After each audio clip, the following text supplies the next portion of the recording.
Avec une histoire qui nous plonge dans un monde complètement connecté, pour le meilleur et pour le pire. Dans le serment du dernier messager, Souad Jam'i relate le parcours de Yelif, un jeune chirurgien employé dans un hôpital aux allures futuristes. Son quotidien est réglé comme du papier à musique et aucune place n'est laissée au hasard ou au sentiment jusqu'à ce qu'apparaisse Hazel, elle aussi médecin.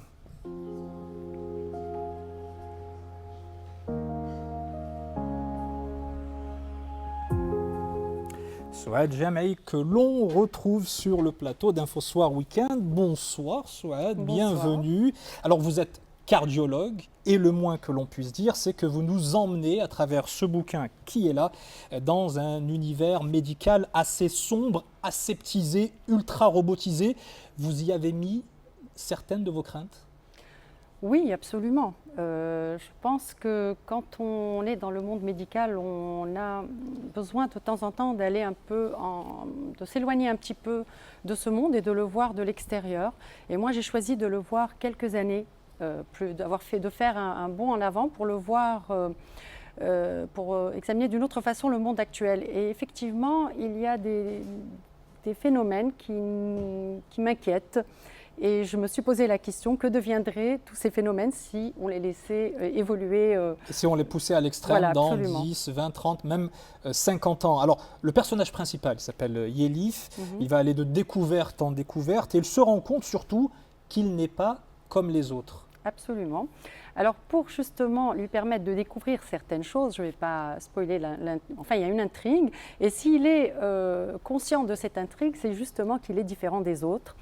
Et cette différence fait qu'il est plus sensible et surtout prend conscience que sa vie n'a aucun sens, qu'il prend conscience de l'absurdité de la vie qu'il mène dans l'hôpital. Parce qu'il est vraiment télécommandé, c'est-à-dire qu'on lui a réglé les horaires de lever, de coucher, d'intervention, de vacances. Absolument. Ce n'est pas qu'il est surveillé, c'est surtout qu'on attend de lui une performance extrême, c'est-à-dire qu'il doit y avoir un rendement, quel que soit, sans tenir compte du côté humain du médecin, et de la fatigue et de toutes les charges mentales et physiques qu'il y a pour un médecin. Alors ce qui devait arriver va arriver dans l'histoire, puisqu'il rencontre la jolie Hazel, qui a la même caractéristique que lui et qui va... Mais ça, on ne le sait pas au début.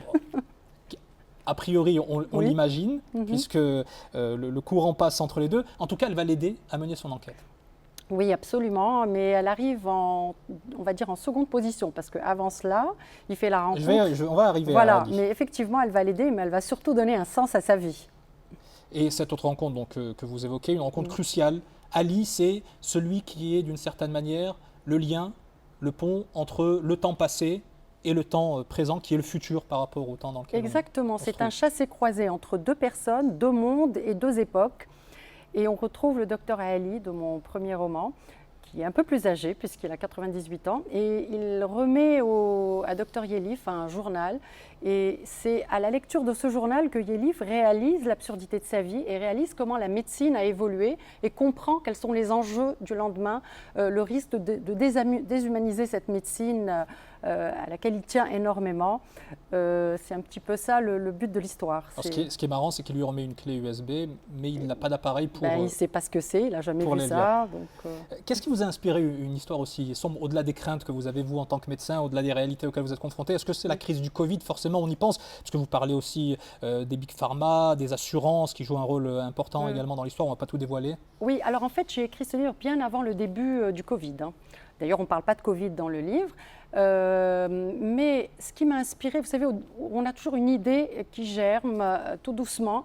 Et puis un jour, il y a des événements qui surviennent, qui vous font ressortir cette petite idée et vous la consolidez à la vue de ces phénomènes. Et dans mon cas particulier pour ce livre, les événements qui ont survenu, ce sont principalement en 2015 le rachat par de grandes assurances de cliniques privées.